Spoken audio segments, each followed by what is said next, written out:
السلام عليكم ورحمة الله وبركاته.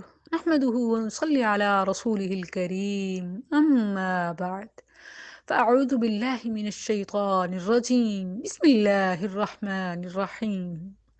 ناظرین کرام، آج جو حدیث مبارکہ میں آپ سے شیئر کر رہی ہوں، یہ ایسی حدیث ہے کہ جس نے بہت تھوڑے سے الفاظ میں بہت جامع معانی کو اکٹھا کر لیا ہے۔ ایسے جامع الفاظ کہ رسول اللہ صلی اللہ علیہ وسلم سے پہلے کسی نے ادا نہیں کیے۔ اس حدیث کو امام مالک، امام ترمذی، امام ابن ماجہ، امام ابن حبان اور ان کے علاوہ دیگر نے روایت کیا ہے۔ نبی کریم صلی اللہ علیہ وسلم نے فرمایا، من حسن اسلام المرء ترکہ ما لا یعنیہ، غیر متعلقہ چیزوں کو چھوڑ دینا انسان کے اسلام کی بہتری کی علامت ہے۔ یعنی جس کا ایمان بہتر ہوتا ہے، مضبوط ہوتا ہے، وہ فضول باتوں اور کاموں میں دلچسپی نہیں لیتا، بلکہ ان چیزوں میں مصروف ہو جاتا ہے جو اسے اس کے رب کے قریب کریں، ایمان کو مضبوط کریں اور اعمال کو پختہ کریں۔ یہ تو مضبوط ایمان والے کی نشانی ہے کہ وہ حلال جائز کاموں میں سے بھی فضولیات سے بچتا ہے۔ جیسے کچھ کام جائز اور حلال تو ہوتے ہیں، لیکن مضبوط ایمان والا واجبات کو، ذمہ داریوں کو ترجیح دیتا ہے، صرف ان چیزوں پر اکتفا کرتا ہے جو زندگی کے لیے ضروری ہوتی ہیں، کیونکہ ایمان کی مضبوطی کی سب سے بڑی نشانی وقت کو قیمتی جاننا ہے اور اس کی قدر کرنا ہے۔ آج ذرا اپنے ایمان کا وزن کیجئے۔ ہم غیر ضروری اور بے فائدہ باتوں اور کاموں میں اپنے آپ کو مصروف کیے ہوئے ہیں، یہ کہہ کر کہ آخر جائز اور حلال تو ہیں، میں کوئی حرام تھوڑی کر رہا ہوں۔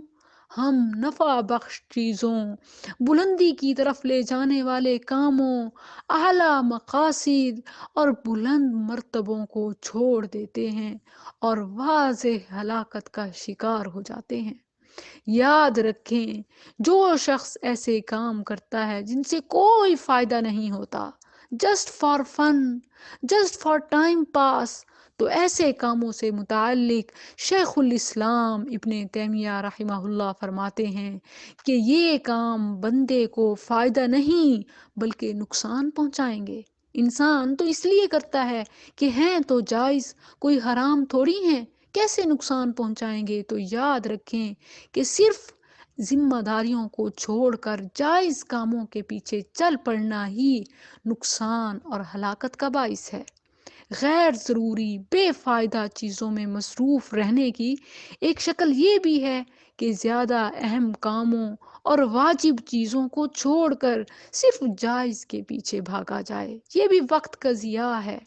غیر ضروری اور بے فائدہ چیزوں سے بچنے کا جو طریقہ ہے وہ یہ کہ ہمیشہ یاد رکھا جائے کہ ذمہ داریاں زیادہ ہیں، وقت کم ہے اور عمر مختصر ہے۔ ذمہ داریاں تو ہم پر بہت ہیں جنہیں ہمیں کرنا ہے، وقت بہت تھوڑا ہے اور عمر کتنی ہے؟ نبی صلی اللہ علیہ وسلم کے فرمان کے مطابق اس امت کی ایوریج ایج 70 اور 60 سال ہے، یعنی 60 سے 70۔ تو کیا یہ عمر جو فرائض کی ادائیگی اور ذمہ داریوں کو پورا کرنے کے لیے بھی کافی نہیں، کیا اس میں غیر ضروری اور بے مقصد کاموں کے لیے کوئی گنجائش اور وقت نکل سکتا ہے؟ یاد رکھیں، روز قیامت انسان سے اس کی عمر کے متعلق بھی پوچھا جائے گا کہ اس نے اپنی عمر کہاں کھپائی، جسم کو کن کاموں میں لگایا، مال کہاں سے آیا کہاں گیا، علم پر کتنا عمل کیا۔ ابھی وقت ہے، باز آ جائیں، توبہ کر لیں، اپنی زندگیوں کو کوئی ڈائریکشن دیں۔ آپ بہت قیمتی ہیں، آپ کا وقت آپ سے بھی زیادہ قیمتی ہے۔ با مقصد زندگی گزاریں، بے مقصد زندگی مت گزاریں، اور اپنی منزل، اپنے اہداف مقرر کریں تاکہ زندگی آسان ہو۔ بے مقصد زندگی تو ہلاکت اور مشکلات کا شکار ہو جاتی ہے۔ السلام علیکم ورحمۃ اللہ۔